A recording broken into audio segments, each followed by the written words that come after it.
যেই তিনটি রোগ হলে বুঝবেন আপনি জান্নাতি। জান্নাতি মানুষের তিনটি রোগ খুব বেশি বেশি হয়।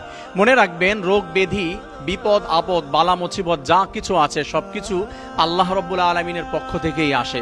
তারপরেও অনেক সময় আমাদের হাতের কামাই হয়ে থাকে। যেমন আল্লাহ রাব্বুল আলামিন বলছেন, ওয়ামা আসাবাকুম মিন মুসিবাতিন ফাবিমা কাসাবাত আইদিকুম। আমি আল্লাহ রাব্বুল আলামিন তোমাদের উপরে যেই বালা মুসিবত দেই, এইগুলো হচ্ছে তোমাদের দু হাতের কামাই। তোমরা হাত দিয়ে যেটা কামাই করেছো, অর্থাৎ তোমাদের কর্মফল। তোমরা অনেক সময় অনেক খারাপ কাজ করেছো, তার জন্য তোমাদের উপরে বিপদ আপদ আসে। কিন্তু আল্লাহ তাআলা আরো বলে দিয়েছে, যখন বিপদ আপদ তোমাদের উপরে আসবে তখন তোমরা ঘাবড়ে যাবে না, তখন তোমরা মন ভাঙবে না। কারণ হচ্ছে তোমাদের বিপদ আপদ দিয়ে আমি অনেক সময় পরীক্ষা করি।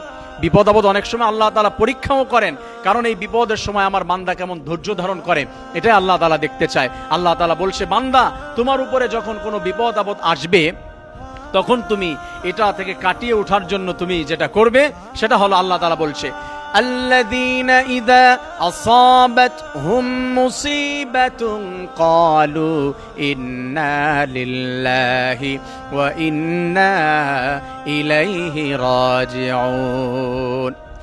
যাদের উপরে বালা মুসিবত চলে আসে, তারা যদি ইমানদার নিজেদেরকে দাবি করে, ঘাবড়ে যাবে না, টেনশন করবে না, ভয় করবে না, তখন আল্লাহ রাব্বুল আলামিন বলেছে ওই বান্দারা বলবে, ইন্না লিল্লাহি ওয়া ইন্না ইলাইহি রাজিউন। ইন্না লিল্লাহি, নিশ্চয়ই সব কিছু আল্লাহ তাআলার জন্য, ওয়া ইন্না ইলাইহি রাজিউন, এবং সব কিছু আল্লাহ তাআলার দিকে আবার ফিরে যাবে।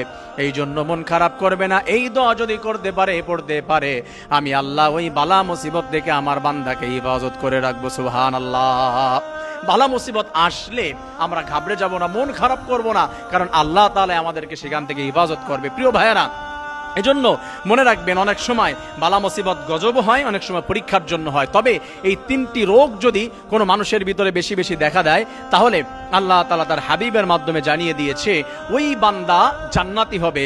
আমি আল্লাহ তাআলা তাকে বেশি পছন্দ করি, তাই তিনটি রোগ তাকে বেশি বেশি দেই। এক নাম্বার হচ্ছে জ্বর। জ্বর বেশি বেশি হওয়া, ঠান্ডা কাশি। এই ঠান্ডা কাশি বেশি বেশি হওয়া মানে জান্নাতের লক্ষণ। এটা আল্লাহ তাআলার পক্ষ থেকেই আসে। প্রিয় ভাইয়েরা, এজন্য জ্বর কাশি, ঠান্ডা জ্বর কাশি যদি আসে কখনো ঘাবড়ে যাবেন না, মন খারাপ করবেন না। দুই নম্বরে আল্লাহ তাআলা বলছে চুলকানি।